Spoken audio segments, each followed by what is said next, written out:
And now for our feature presentation. Ladies and gentlemen, may I have your attention, please?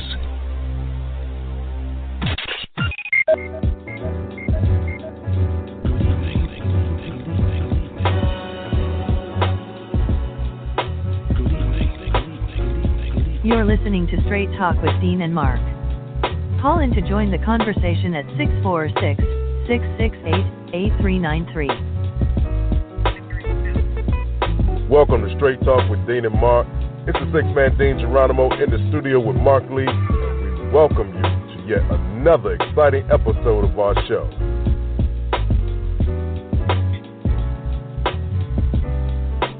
All right, ladies and gentlemen, good evening. You know what? It's tax day, April 15, 2019. So you got until midnight to either ask for an extension or get those taxes in. Of course, you might end up paying more than you thought you should. But, hey, the one that's in the White House right now did that to us all. Anyway, it's the six-man Dean Geronimo. And from NJ to NC, as always, I'm here with my right-hand man, Mark Lee. So, Mark, tell me what's good in your neck of the woods, my brother.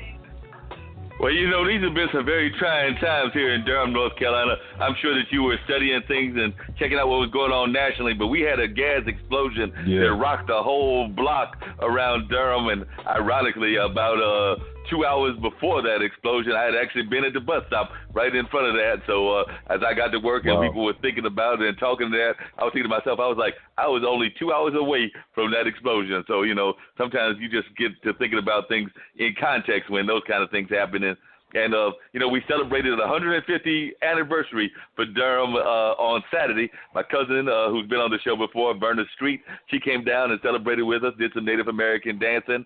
Kaeke, who's a brother from Brazil, I'm hoping to get him on the show to talk about Brazilian music and just life in Brazil. But he's a real positive brother, and he did some Brazilian sounds. He's got a new group. He had one group that he had before, but now he's got a new group, Oshante. So they performed the Bouncing Bulldogs, which is a jump group that's, I think, mostly all kinds of grade levels, but they are amazing. They are nationally and internationally recognized jump rope team, the African American Dance Ensemble, and a whole bunch of other entertainment. Willa Brigham, who was actually on the show not that long ago with us, she did a happy birthday song, both the more traditional version as well as the Stevie Wonder version. She led that. So it's definitely a party that was held to celebrate 150, but folks that were there definitely recognized what had happened. Right before the celebration got started, the mayor took time to honor the first responders, who definitely did a stellar job in terms of making sure that things were not as bad as they could have been. I mean, we were very fortunate as far as I'm able to assess right now. It's only been one fatality. I mean, any fatality is too many fatalities, but it was only one fatality and a number of people that did suffer major injuries and things of that nature. And we lost a lot of history because there's a brother there that had a big-time collection of Porsches, and I think that his Porsche collection took a big hit. And then there was a lot of just great traditional things that happened in that area. Before the microbrewery kind of trend took off, there was the Weeping Radish microbrewery that also had a comedy club. And so a lot of people remember that as being before the downtown nightlife places really took off. That was kind of the spaces that people really would honor, and definitely had some rich tradition in terms of nightlife and culture and things of that nature. There were several restaurants that were there that were very popular, and they one may try to make it back, that being Toreros, but some of the others may not be able to make any sort of recovery. At least one we know is definitely not going to come back. But definitely that's always some sad things when those kind of things happen. So definitely want to salute those first responders that did a great job and were definitely amazing. Had a chance to meet I believe he was the fire chief, as well as I've known the mayor. You know, we've had him on the show before, and so it was just good seeing them honor folks and definitely recognize what had happened here in Durham. So that definitely shook us up 2 days after our last podcast, because, you know, we did our podcast on Monday, and that incident happened on Wednesday. So a lot of folks are still bouncing back. There's still people that are, you know, raising money to try to help those folks that were impacted. So there have been a variety of events that are going on, and it will continue to go on to try to help those that were impacted by that gas explosion. Like I said, it did make national news. And I had friends and acquaintances that were calling me, checking to see where I was. Some that was thinking that I used to live in the apartments that were actually near that particular explosion. And there was a time that I did live in West Village, so they do remember correctly that I lived there. But I've gone through a number of apartments and other living places since that time. But yeah, folks do remember that I at one time was even closer to that in terms of my living house arrangements and things of that nature. So it was just good knowing that folks definitely care about you and are wondering whenever things like that happen. I'm sure that when there have been disasters in New York and New Jersey, you've had people reach out to you as well. So we know it's always good to know that folks are caring about us and things of that nature.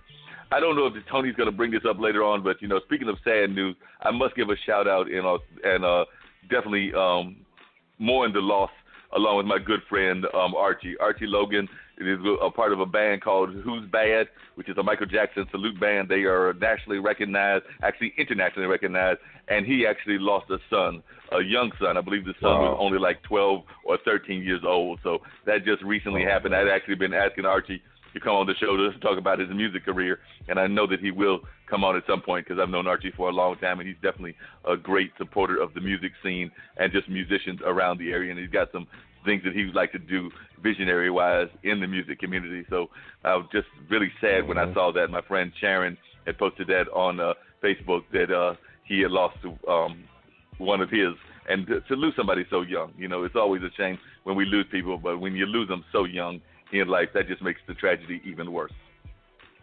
It does, and our prayers go out to all of those who have lost loved ones, those who have endured hardships, as you just stated, with the the natural disaster that took place down there, and anywhere in our listening audience, which includes it's worldwide. So we at Straight Talk with Dean and Mark do send our prayers to you, and we pray that your situations improve each and every day. Yeah, definitely. I mean, and those worldwide tragedies are happening on a regular basis. I was just hearing earlier today that, and I don't know, I haven't studied to find out what was causing it, but apparently the Notre Dame Cathedral, which is a major cathedral, is actually, there was some fire that was going on there earlier today. So that was a tragedy that was going on. I don't know what kind of people were impacted or what was going on there, but, you know, that's in France, and that is definitely a nationally recognized part of their heritage, and definitely something was going on there. But on a more positive note, because, you know, we're always talking about that person up there that's occupying those offices in D.C., and we really don't want him to be occupying those offices. We'd rather him get on out of here. And I just saw today that he will have a rival, not just from the Democrats, because we know there are several Democrats that are running against him, but former Massachusetts Governor Bill Weld announced today that he is officially running for president, becoming the first Republican to mount a primary challenge against that person that's currently in the office. He says, "It is time for patriotic men and women across our great nation to stand and plant a flag," Weld said in a statement. "There is no greater cause on earth than preserve what truly makes America great.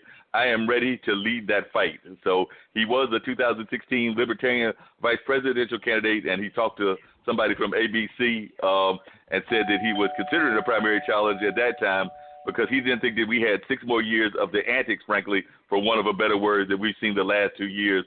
I think that would be bad for the country, and I don't care who knows it. So he's definitely letting folks know that he is not one of those people that's just going to put up with the craziness. He wants to come out there and stand up against this person. So it's good to know that there are even people within his own party that recognize that it is some major stuff going on. And I just saw down here, just changing the subject real quickly, I did just look down here and it says flames caused colossal damage to the Notre Dame Cathedral. They did say that they will rebuild. So apparently whatever damage was going on today, it was not just a minor flame, but it was a massive thing that was going on. So, you know, that's definitely these kind of tragedies that are going on around the world. They're just amazing what's going on. So definitely we'd have to look at that and see what's going on. It says a fire has engulfed the Notre Dame Cathedral in Paris, one of the city's most iconic sites. The fire began at 6:50 p.m. their time, and it was continuing to burn hours later.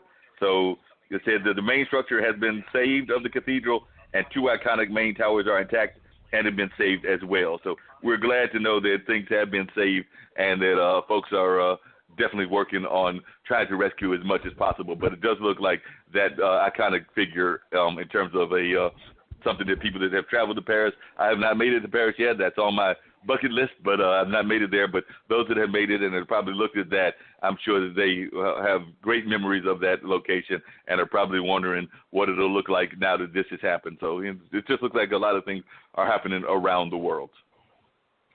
It is, and we just got that doorbell, so we're going to find out who is behind that door. But before we do that, we're going to take a commercial. But before we do that, I want to wish tomorrow my mentor, my role model, my first best friend, my father, Sergeant First Class John W. Pearson Jr., I wish you a happy 81st birthday, sir. So we're going to get into the commercial, and we're going to bring them in. It's Straight Talk with Dean and Mark, y'all. The old Renaissance is the new Renaissance, standing on tradition while embracing the spirit of distinction. This is the Harlem Brewing Company. Uniquely crafted beer brewed to deliver a taste, a sound, and a feeling that can only be described one way, Harlem style. So come and take a trip on the A train with our Harlem Sugar Hill Golden Ale and our Harlem Renaissance Wit Beer, the neighborhood original. And 646-668-8393 is the number if you want to call in.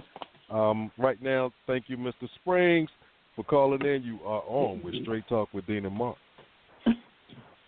Hey, good evening, Mark. How you doing, Tony? I'm so glad that you were able to call in.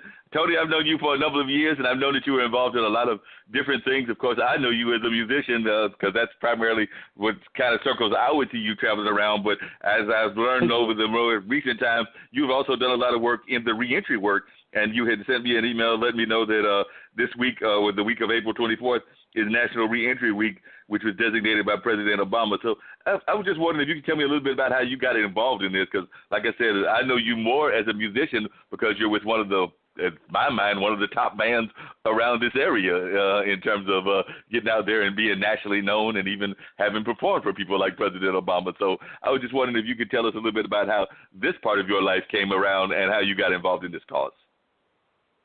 Well, basically how this part of my life kind of evolved. As being a musician, I got a lot of joy out of it. I still do. I still sing with the band part-time. But what ended up happening is that I've heard a lot of people, and myself included, over time talk about the injustices and how things are going on with the system itself. And as a voice kind of yelling out in the dark. And I always was one to think that to affect change, true change, you have to kind of put yourself in the midst of it. That's the only way it can really happen. It was something that I had actually thought about for years. I had a friend of mine named Larry Williams, who was a correctional officer, and I was talking about it years ago, thinking about making a change. And the band, I was lucky enough to be in a band of brothers, which I considered. Archie Logan is truly a brother of mine. I'm sorry to hear about his son. I remember when he was born. But I told them that I was ready to do something different. They supported me wholeheartedly. And I got into becoming a correctional officer.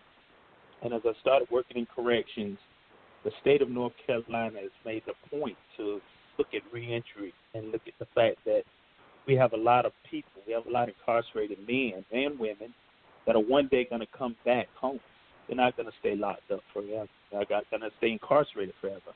And what can we do to make that transition successful? I was fortunate that my facility, Orange Correctional, saw fit to allow me to become part of that mission. Our facility itself, along with 6 other ones, were designated as reentry facilities. And they put me in a position where I could actually be in the midst of people who were part of making the decisions and trying to figure out what's the best solution, and to make partnerships with the local community, which in Chapel Hill, our catchment area, each facility is designated a particular group of counties in which we try to assist, which for us is Orange County, Durham County, Caswell County, Randolph, Person County, and Alamance and Graham County. So most of our population will be coming from those areas.